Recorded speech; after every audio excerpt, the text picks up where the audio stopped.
One of the biggest quarterback analysts out there says the Niners need to pony up for Brock Purdy.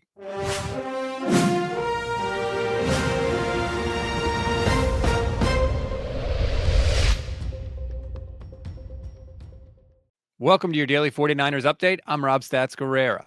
Now that things have slowed down a little bit, I want to play for you something that comes from ESPN's Dan Orlovsky, courtesy of Jennifer Lee Chan during Super Week. She caught up with Dan, and he broke down why Brock Purdy struggled in 2024. I think a lot of the variables around Brock affected him in a negative way. The health of the offensive line, the health of the skill players, and I think that got him off his game a little bit. I don't believe he played with Brock's superpower was the anticipation and the way that he would throw to spaces before guys were ever there. That wasn't as present. It wasn't totally evaporated, but wasn't as present. I think it's a little bit of, again, the comfort level of, Ricky Pearsall, I don't have the reps built in with him, so he's new. And then Ayuk goes down. So these receivers that I'm throwing to, it takes a lot of trust for a quarterback to stand there and throw the ball 18 yards downfield to a spot none of your guys are at. So, and that's a natural thing. And I don't look at it as a regression, more as there's a reality to it's the dependent position. And so my expectation would be, as long as healthy next year, that the Brock that we've become accustomed to will be what we see. Okay, Dan. So all of that said, the Niners are supposed to pay Brock Purdy big this offseason. Should they? Paying a guy like Brock top 5 is a dice roll because we only have 4 or 5 guys in our league that are just going to carry places, and even them, they need help. I don't know if we've seen Brock to be that guy, but we have seen, you put the right pieces around Brock and he can get you to title games and championships. So I do think that, you pay him that mega contract that those really, really, really good quarterbacks that kind of trend on top 5, top 7 level, I think you pay those guys. Talks between Brock and the 49ers have supposedly already started, so we'll see where that goes.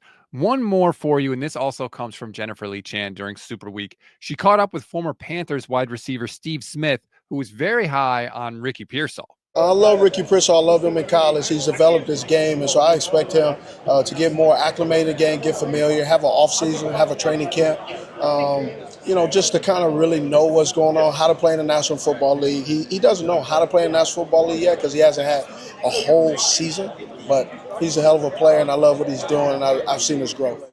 With Deebo Samuel likely not coming back to the team in 2025, Pearsall's role is going to only increase next season. Hopefully, he takes what he learned this year and rides that rocket ship to the moon, because the Niners are going to depend on number 14 in 2025.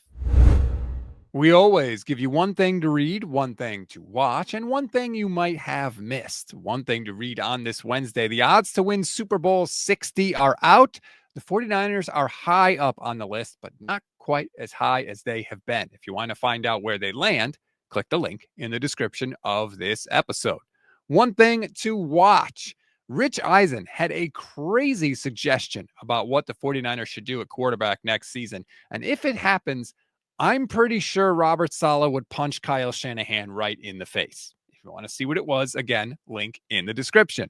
One thing you may have missed: Kellen Moore is the new head coach of the New Orleans Saints, and according to reports out there, it looks like Brandon Staley is going to be his new defensive coordinator.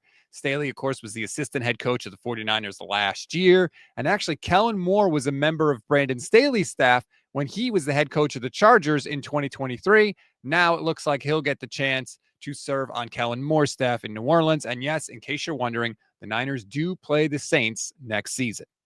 That's a wrap on today's 49ers in 5. Please leave us a 5-star rating and a review on Apple Pods. Like and subscribe to the YouTube channel as well. Click the bell so you know when we're live, which is every single weekday and after all Niners breaking news. Enjoy your Wednesday, everybody. I'm Rob Stats Guerrera.